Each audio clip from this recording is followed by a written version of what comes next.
ke Babe nih, gitu ya. Apakah pernikahan memang menempatkan perempuan dalam bayang-bayang kuasa laki-laki atau justru mengajarkan kemitraan yang saling melengkapi?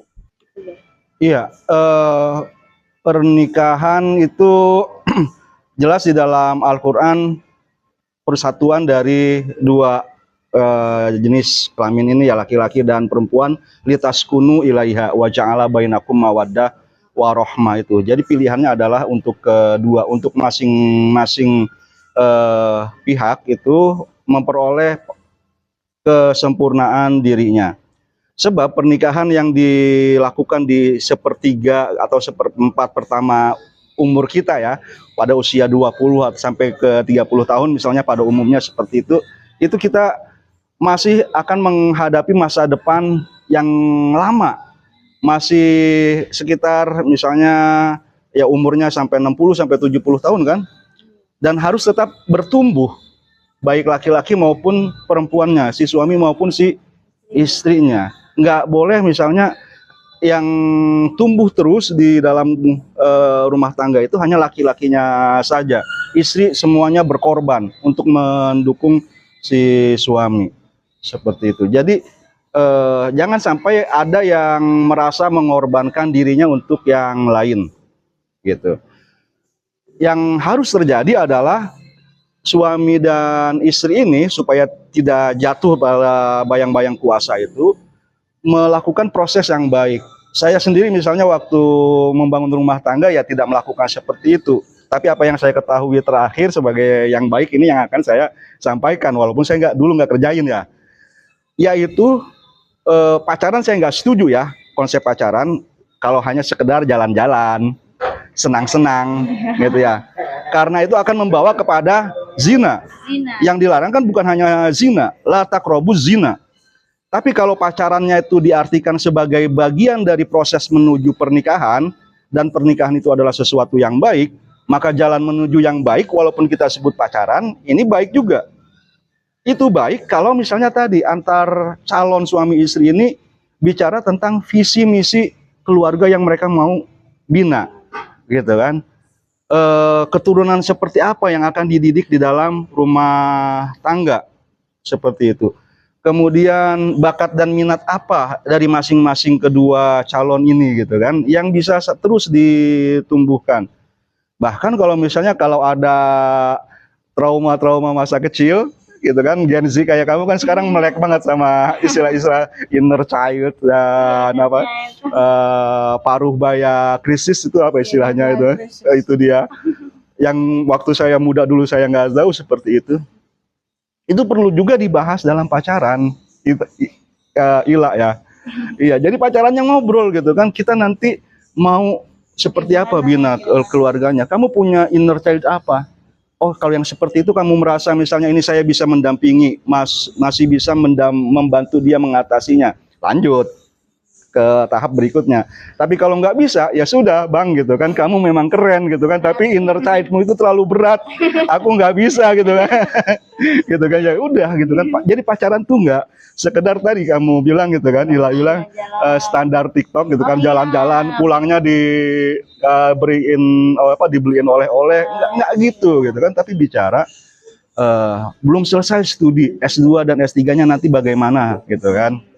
Banyak hal yang bisa dibicarakan, maka tidak akan terjadi pernikahan membuat seseorang jatuh dalam kuasa yang lainnya. Iya sih bener ya, Bea. Jadi saya lihat ini orang-orang gitu ya sekarang gitu, Gen Z sekarang. Memang kalau pacarnya itu seperti itu ya, kenapa ya gitu, tidak memikirkan untuk kedepannya, berdiskusi untuk bagaimana nantinya gitu kan. Jadi hanya memikirkan kesenangan mereka saja seperti itu ya. Menjadi Gen Z ya harusnya memang berpikir lebih dalam gitu ya, berpikir lebih jauh untuk menata masa depan mereka gitu ya, ya Bunda ya seperti ya. Aku boleh nambahin nggak? Oke, boleh Bunda, boleh. Iya, kalau dari saya, kadang seseorang yang mau masuk ke jenjang pernikahan itu suka abstrak memikirkan kayak gimana sih perwujudan sakinah mawaddah warohmah. Jadi sakinah mawaddah warohmah itu salah satunya ya ada relasi yang sehat dalam sebuah pernikahan, bukan disebut relasi kuasa. Perwujudannya seperti apa? Bagaimana pola relasi yang bikin tenang, kemudian rasa cinta itu terus terjaga, dan kemudian bertumbuh terus rasa kasih sayangnya hingga akhir gitu ya. Nah, itu perlu masing-masing bikin kriteria sejak awal. Jadi sebelum memasuki jenjang pernikahan, sakinah versi laki-laki bagaimana, sakinah versi perempuan bagaimana, itu kemudian dipertemukan. Dan bicara tentang sakinah, kalau dalam kajian psikologi itu sebenarnya lebih ke arah well-being. Jadi aspek well-being itu banyak sekali, bukan hanya tentang kesejahteraan ya. Well-being kalau diterjemahkan ke Indonesia itu dipersempit dalam makna kata kesejahteraan. Tapi tidak apa-apa kita pakai terminologi itu gitu ya. Kesejahteraan yang bagaimana? Kesejahteraan secara psikologis tentu iya, kesejahteraan secara finansial juga iya, kesejahteraan berkaitan dengan visi masa depan juga penting. Jadi yang dibahas tadi kan oleh Pak Fadil visi masa depan. Jadi nanti dari situ turunannya akan bicara bagaimana mengelola konflik, bagaimana manajemen peran rumah tangga, bagaimana jika ada butuh pengambilan keputusan untuk hal-hal yang penting, bagaimana kemudian berkomunikasi, berelasi antar keluarga kecil ini, pasangan suami istri dengan keluarga besar dari masing-masing pihak. Karena dalam sebuah pernikahan ternyata aspek keluarga besar itu juga berpengaruh terhadap keluarga kecil. Karena yang menikah bukan hanya si perempuan dan laki-laki, tapi sebenarnya pernikahan antar keluarga. Yang seringkali jika tidak bisa disikapi secara bijak itu akan berpengaruh pada pola relasi, berpengaruh pada relasi keluarga kecil ini gitu ya. Dari keluarga besar masuk pada keluarga kecil ini, atau sebaliknya keluarga kecil kepada keluarga besar. Jadi perlu penerjemahan. Itu kemudian agar menghindarkan dari relasi kuasa yang tidak seimbang di dalam rumah tangga. Jadi aspek komunikasi itu perlu dijaga, sehingga kemudian sama-sama sebelum memasuki jenjang pernikahan, menerjemahkan versi sakinah itu yang bagaimana. Bukan hanya tentang mawadahnya saja gitu ya. Proses saling mencintai, bagaimana kemudian terus menumbuhkan percik-percik cinta dengan pasangan, bukan hanya sekedar itu gitu ya, tapi bagaimana kemudian bisa rumah tangga itu, relasi suami dan istri, relasi dengan lawan jenis ini dalam sebuah rumah bisa kemudian membawa ketenangan. Begitu. Iya, terima kasih Bunda. Ini nyambung sekali nih, Masya Allah ya. Untuk Kakak Sipa, itu dari Bunda Ulfa dan Babe Fadil. Ya Masya Allah ini sangat Gen Z sekali memang. Aduh, yang bertanya di sini semuanya Gen Z, Bun. Enggak apa-apa. Iya. Jadi untuk Kakak Sipa di sini sudah habis ya pertanyaannya. Kita lanjut ke Kak Robi. Untuk Kak Robi di sini bertanya. Kak Robi masih Gen Z juga? Gen Z. Gen Z. Iya. Oh, ini Be. Untuk Babe ya Bun ya. Dalam setiap hubungan itu tentu ada hak, kemudian juga kewajiban dan tanggung jawab. Namun terkadang tanggung jawab itu berubah menjadi kontrol terhadap orang lain. Seperti itu. Menurut Babe, nanti bisa mulai Bunda ya, Bapak. Apa batas-batas kekuasaan laki-laki dan perempuan, baik dalam keluarga maupun kehidupan masyarakat? Seperti itu. Babe dulu. Ya. Kalau misalnya kita lihat secara praktis tadi, jabatan-jabatan publik, baik di lembaga pemerintahan, swasta, atau di perusahaan, di organisasi, itu kan sudah terbuka ya, bisa baik laki-laki atau perempuan. Batasannya itu hanya kompetensi saja. Saya di kampus, walaupun belum pernah punya rektor yang perempuan, tapi kan memungkinkan. Kalau ada yang mencalonkan lantas terpilih, saya kan nggak bisa gitu kan, nggak mau saya dipimpin rektor perempuan karena keperempuanannya. Begitu juga di organisasi-organisasi yang lain, pengadilan agama perempuan ketuanya nggak apa-apa. Kita pernah punya presiden perempuan, iya.